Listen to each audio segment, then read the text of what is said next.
A voice for the voiceless, a song for the struggling. At the height of his fame, Robbie Pardlo wasn't just another R&B singer.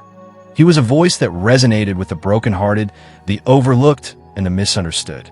As a founding member of the Grammy-nominated group City High, he helped shape one of the most memorable songs of the early 2000s, "What Would You Do?" A question that echoed across generations and radio stations alike. By the time of his passing in July 2025, Robbie Pardlo's net worth was estimated to be $2 million, a figure that reflected not just his brief moment in the mainstream spotlight, but also his steady presence behind the scenes in songwriting, production, and community mentorship. Though money was never his goal, his success helped him support a growing family, fund addiction recovery programs, and mentor young musicians. His real investments in legacy. Early life. Robbie Pardlo Jr. was born on August 13, 1978, in Willingboro Township, New Jersey. He was raised in a family that valued intellect, expression, and resilience.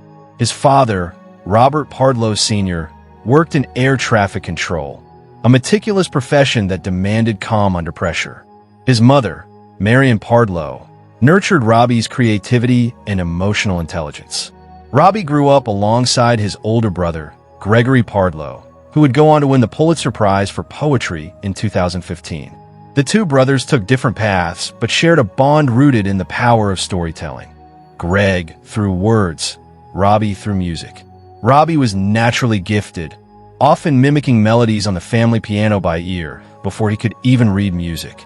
He attended Willingboro High School, where he was known as the kid who could sing anyone under the table. While he wasn't a top student academically, his teachers noticed he had an extraordinary ear for music and a deeply empathetic soul.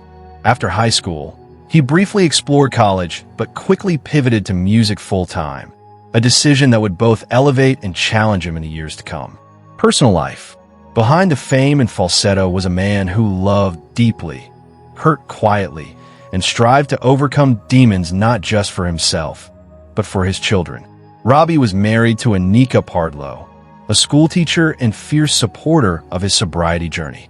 The couple had 2 children, Lyric and Cord Andrew, poetic names for the offspring of a musician whose own life was a complicated melody of triumph and tragedy.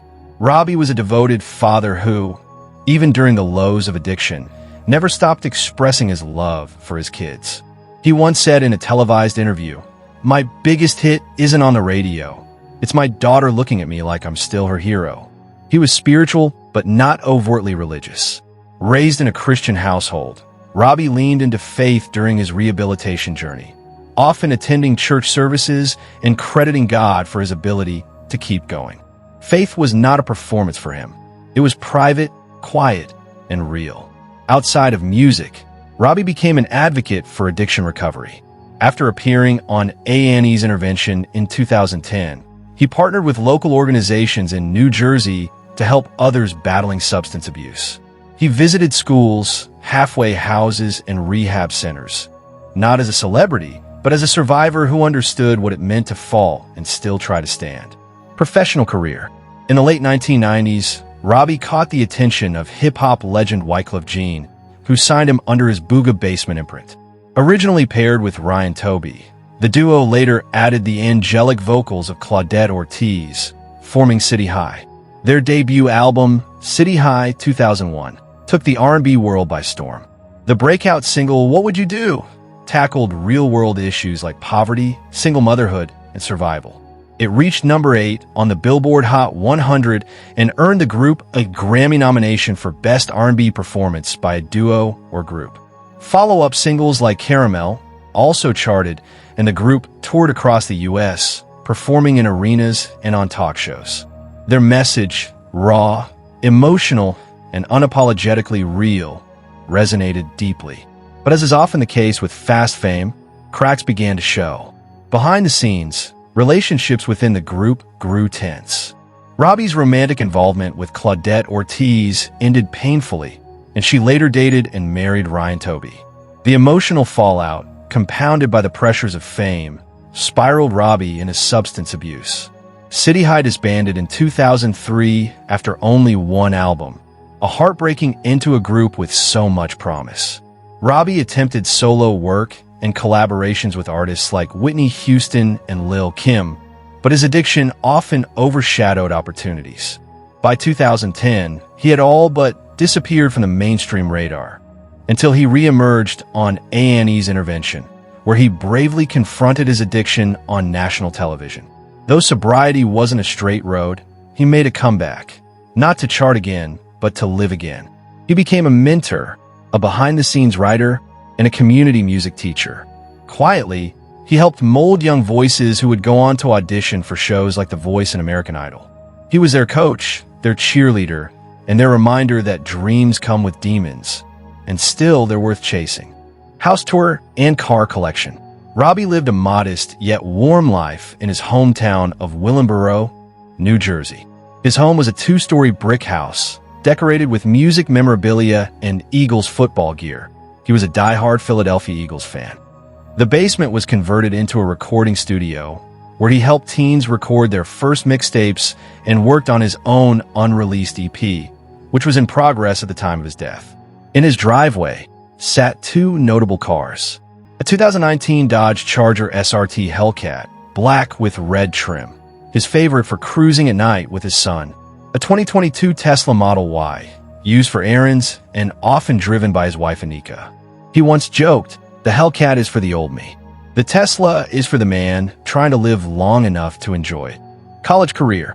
Although Robbie never obtained a college degree, he briefly enrolled at Rowan College of Burlington County in his late teens, attending part-time while working nights and recording music on the side. He focused on music theory and digital production, but eventually dropped out when City High was signed.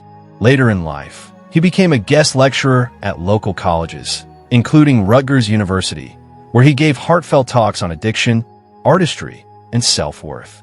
Students remembered him not as a fallen star, but as a man who kept showing up, flaws and all. Cause of death. On July 15th, 2025, Robbie Pardlo was rushed to a New Jersey hospital after experiencing difficulty breathing and chest pains. He passed away on July 17th, 2025, at the age of 46, due to heart failure linked to long-term complications from substance abuse, as confirmed by his family. He died surrounded by his wife and children. According to close sources, his final words were, "Tell them I tried." His funeral was held privately in Willingboro, but tributes poured in from fans, artists, and former collaborators. A candlelight vigil held by fans outside the original City High recording studio drew hundreds. Robbie Pardlo's life wasn't perfect, but was powerful. In a world obsessed with perfection and pretense, he gave us the raw truth, sometimes through song, sometimes through silence, but always with sincerity. He didn't just sing about struggle, he lived it. He didn't just fall, he got back up. He may not have had a long discography, but his message was lasting.